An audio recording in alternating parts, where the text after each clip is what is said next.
Hello dear future doctors, welcome to learn biology. कैसे हैं आप सब और कैसी आपकी प्रिपरेशन चल रही है? मैंने अपने प्रीवियस लेक्चर में आपको बहुत सारे सेल बायोलॉजी के सब टॉपिक्स करवाए हैं और आज फिर से सेल बायोलॉजी का एक नया टॉपिक जो कि सेंट्रोसोम एंड सेंट्रियोल है वो हम स्टार्ट कर रहे हैं। वीडियो को शुरू से लेकर के एंड तक अच्छे से देखें ताकि आपके सारे पॉइंट्स क्लियर हों और पूरा आपको बेसिक से डेप्थ तक ये टॉपिक कवर यहाँ पे किया जाएगा और आपके सारे जो क्वेश्चंस है वो सॉल्व हो जाएंगे। सो बच्चों, लेट्स स्टार्ट। सेंट्रोसोम और सेंट्रियोल की हम बात करें तो ये आपका मेम्ब्रेनलेस ऑर्गेनल है।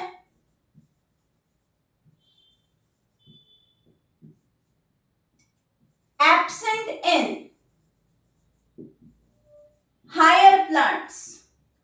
अब यहां जब कह दिया है कि ये हायर प्लांट्स में एब्सेंट होता है तो ये प्रेजेंट कहां पे होता है? Present in animal sales. Animal cells में मिलता है और हम इस बात को ध्यान रखें कि ये प्लांट्स में जो लोअर प्लांट्स हैं या जो एल्गी वगैरह हैं उनके केस में देखने को मिलेगा। ऐसा इसलिए कह रहे हैं क्योंकि जिन ऑर्गेनिज्म में सीलिया फ्लैजिला मिलता है वहां पे आपका सेंट्रियोल जो है कहीं ना कहीं देखने को मिलेगा। तो हमें इतना ज्यादा डिटेल में बात नहीं करनी, बट अगर आपसे कोई ये क्वेश्चन पूछे क्या सारे प्लांट्स के अंदर सेंट्रियोल एब्सेंट होता है, तो हमने बोला नहीं, हायर प्लांट्स में सेंट्रियोल एब्सेंट होता है, पर जो लोअर प्लांट्स होते हैं उनके केस में आपका सेंट्रियोल देखने को मिल सकता है। बट एनसीईआरटी लेवल पे अगर बात की जाए तो your answer will be absent in higher plants and present in animal cells. और ज्यादा डिटेल की जो बात कही है वो मैंने आपको भी बता दी। तो मेम्ब्रेनलेस ऑर्गेनल है, किस में मिलता है ये आपको पता चल गया, और कहां मिलता है वो देखें। Present near the nucleus. Cell में न्यूक्लियस के पास प्रेजेंट होता है। कहां प्रेजेंट होता है? सेल में न्यूक्लियस के पास प्रेजेंट होता है। अब यहां दो शब्द लिखे, आप लोग सोच रहे होंगे कि सेंट्रोसोम क्या है और सेंट्रियोल क्या है, ऑर्गेनल कौन सा है, तो इन दोनों में क्या डिफरेंस है वो देखेंगे। जब आप सेंट्रियोल की बात करेंगे तो आप क्या कहेंगे? सेंट्रियोल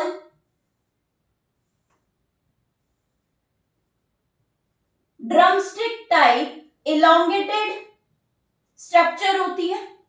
जैसे कि मैं इन सारे मार्कर्स को इकट्ठा कर दूं तो बच्चों ये जो स्ट्रक्चर बनी है ना, ये एक आपका सेंट्रियोल है। ये क्या है? एक सेंट्रियोल है। मैंने बोर्ड पे बनाया है इसलिए कुछ ऐसा दिख रहा है। अब यहां पे ये मैंने दूसरा सेंट्रियोल बना दिया, ठीक है? This is one centriole and this is another centriole. तो ये जो सेंट्रियोल है ये कैसा है? आपने बोला लॉन्ग, ठीक है, ड्रमस्टिक शेप होता है। ड्रमस्टिक मतलब आपने देखी है ना सभी भी, ठीक है? लंबा देखोगे तो ड्रमस्टिक, पर कट करोगे तो, जैसे मैं इसको सामने देखूं तो कार्टव्हील। ट्रांसफर सेक्शन में कैसा? कार्टव्हील, ठीक है? तो लॉन्ग स्टिक है, ठीक है, और इसे मैंने क्या कहा? सेंट्रियोल। क्या कहा? सेंट्रियोल, ठीक है?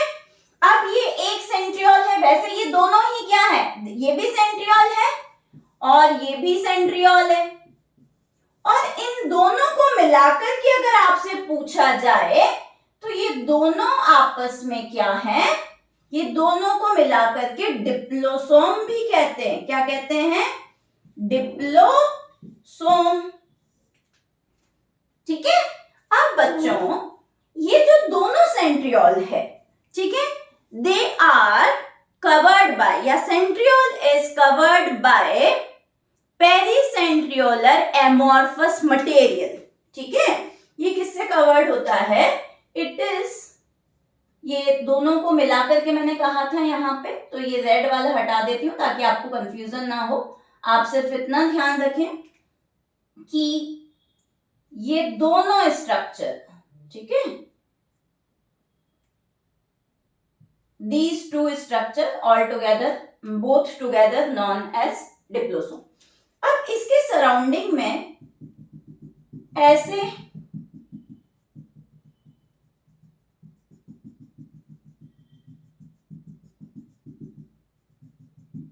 एमॉर्फस पेरीसेंट्रियोलर मटेरियल होता है।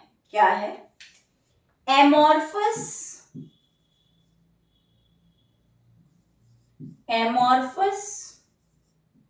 पेरीसेंट्रियोलर मटेरियल होता है। क्या होता है? एमॉर्फस पेरीसेंट्रियोलर मटेरियल प्रेजेंट है। ये दोनों क्या है? सेंट्रियोल, और दोनों सेंट्रियोल एक दूसरे से 90 डिग्री के एंगल पे अरेंज होते हैं। कितना? 90 डिग्री के एंगल पे अरेंज होते हैं, और इनके सराउंडिंग में एमॉर्फस जो मटेरियल है, ठीक है, उसे आप कह सकते हो सेंट्रोस्फीयर।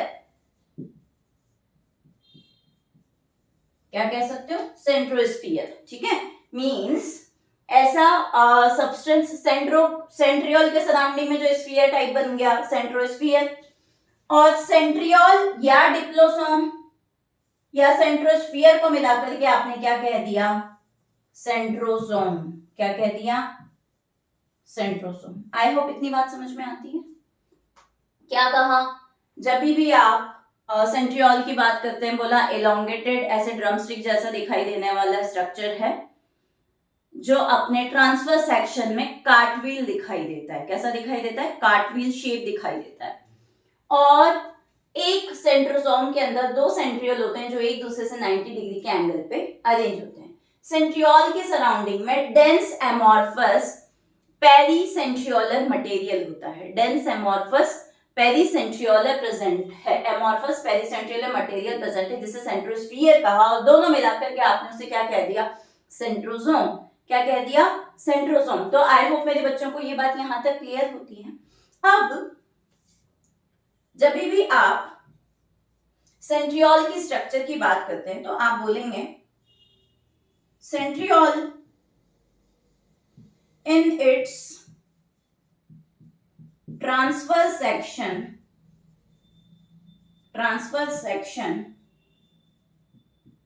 it is cartwheel shape. Centriole जो है उसके ट्रांसफर सेक्शन में ये कैसा होता है? कार्टव्हील शेप होता है। ठीक है, अब इसका जो कार्टव्हील शेप स्ट्रक्चर बच्चों कैसा दिखाई देता है, वो कैसे? जैसे मान लीजिए ये जो स्ट्रक्चर है मैं इसको ऐसे कट कर दूं, ठीक है, जैसे अभी आपको बताया था कि ये मार्कर्स का ऐसे पूरा का पूरा ग्रुप प्रेजेंट है। इनको कट करने में कैसे दिखाई देता है? क्योंकि ये ऐसे प्रेजेंट है तो ऐसे कट कर दिया, ट्रांसफर सेक्शन। ठीक है, तो इनके ट्रांसफर सेक्शन में ये कैसा दिखाई देता है? कार्टव्हील शेप दिखाई देता है। तो बच्चों आओ उसी कार्टव्हील शेप स्ट्रक्चर को देख लेते हैं। बच्चों जब आप यहाँ पे ट्रांसफर सेक्शन देखते हैं, ऐसा एलोंगेटेड स्ट्रक्चर कट कर दिया, ट्रांसफर सेक्शन। तो ट्रांसफर सेक्शन देखने पे वेरी इजीली आप देख पा रहे हो what is this? What is this? This is the cartwheel shape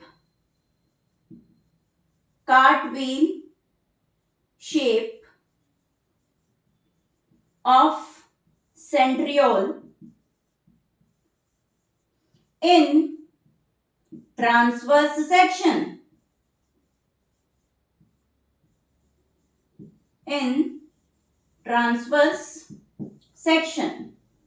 okay, transfer section में कैसा दिखाई दिया? Cartwheel shape. अब होता क्या है, मैंने आपसे कहा कि ये एलोंगेटेड स्ट्रक्चर है, और ये जो एलोंगेटेड स्ट्रक्चर है बच्चों, इसके अंदर 9 कितने आपके पास? 1 2 3, इसको नहीं काउंट करके हम यहां से काउंट करते हैं, 1 2 3 4 5 6 7 8 9 क्या है? ये हैं आपके 9 पेरिफेरल फाइब्रिल। क्या है ये आपके? ये 9 पेरिफेरल फाइब्रिल हैं, पेरिफेरल फाइब्रिल। पेरीफेरी पे प्रेजेंट होने वाले फाइबर पेरिफेरल फाइब्रिल। अब ये जो पेरिफेरल फाइबर हैं ये किसके फॉर्म में प्रेजेंट होते हैं? In the form of triplet.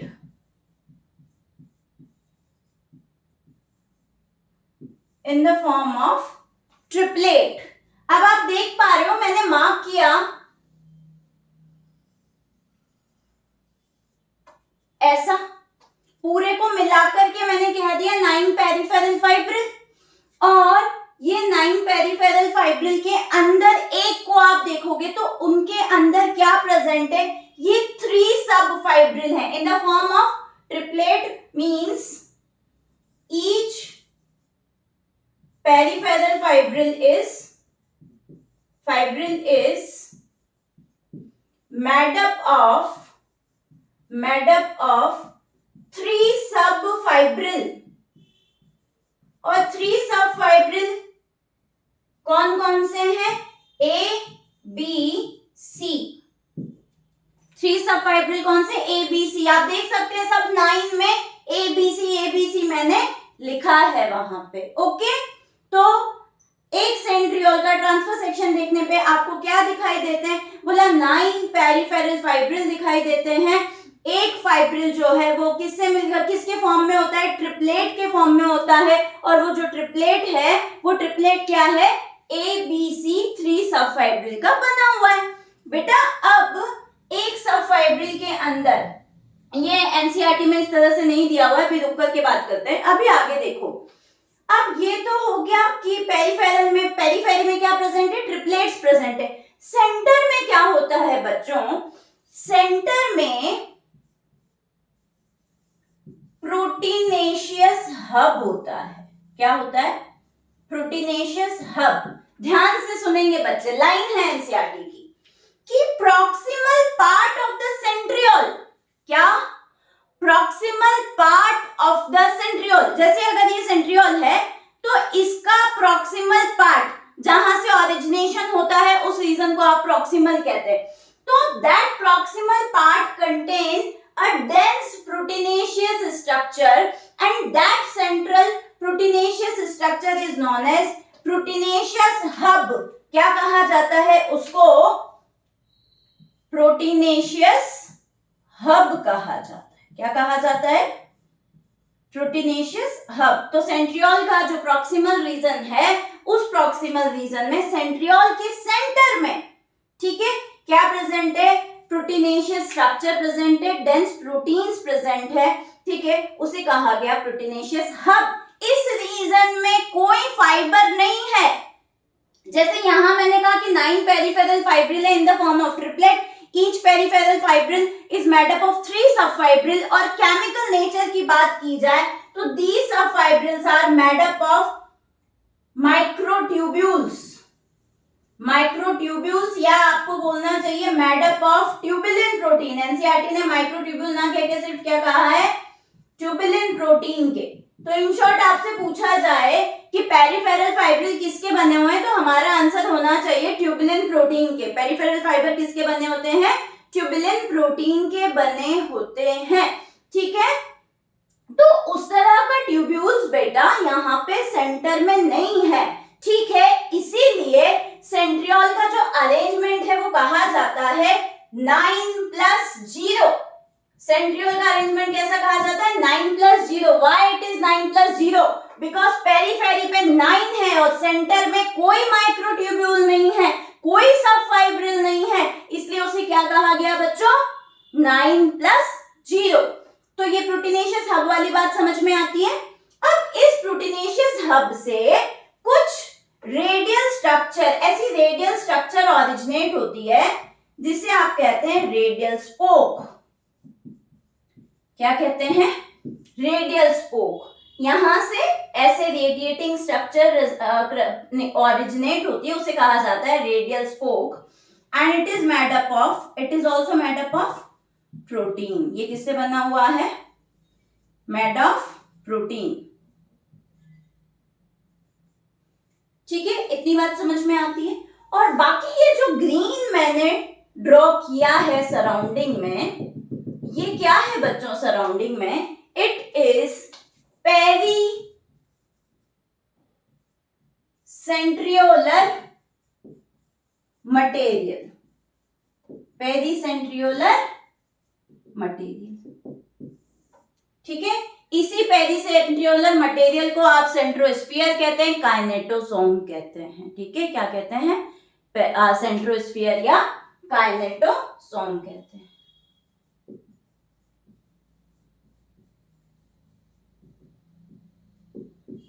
ठीक है, इसमें और भी बहुत सारी स्ट्रक्चर्स प्रेजेंट होती हैं। एक पॉइंट बस आपको क्लियर कर देती हूं कि ये जो ABC है ना, इनमें से अगर एक की बात की जाए बेटा, तो ये एक एक जो है अलग अलग, सबसे पहले तो हर जगह आपने देखा होगा मैंने A पूरा बनाया है और बाकी सारे ऐसे हाफ हाफ बनाए हैं, तो ऐसा ही होता है, वो पूरा पूरा सॉलिड फॉर्म में होता है, बाकी सारे ऐसे हाफ कवर्ड होते हैं।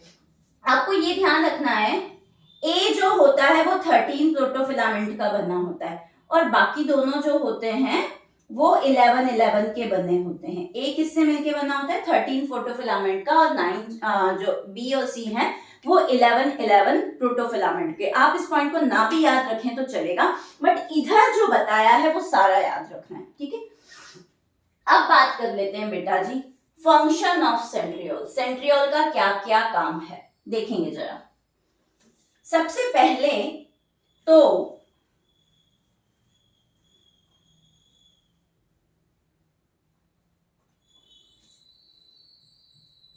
it forms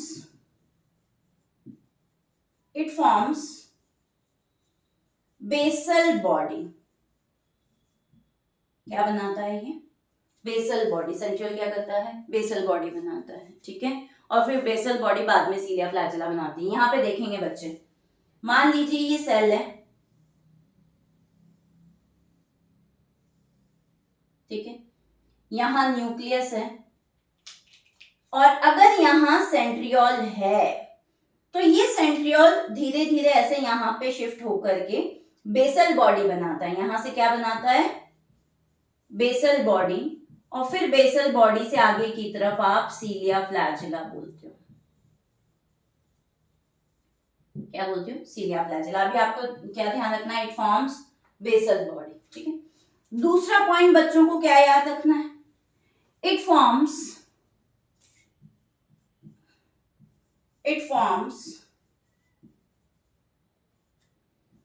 spindle apparatus. ये क्या करता है?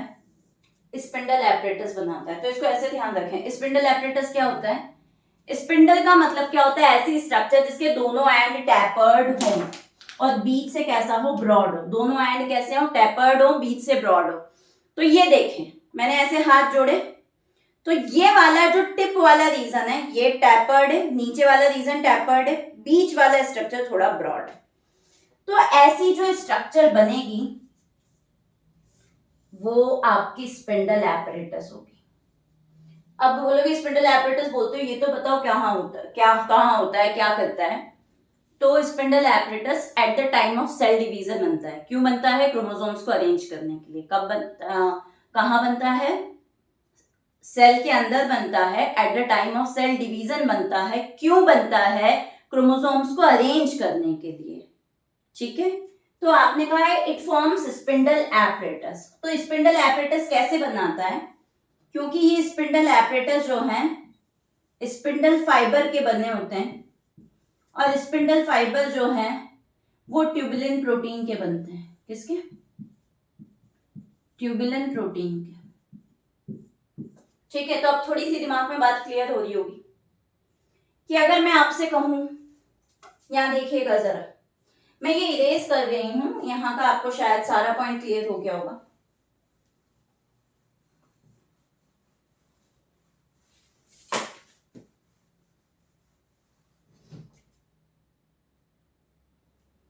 जैसे ये सेल है ना बेटा, ठीक है, तो अब मैं मान लो माइक्रोट्यूब्यूल्स को ऐसे ऐसे अरेंज कर दूं,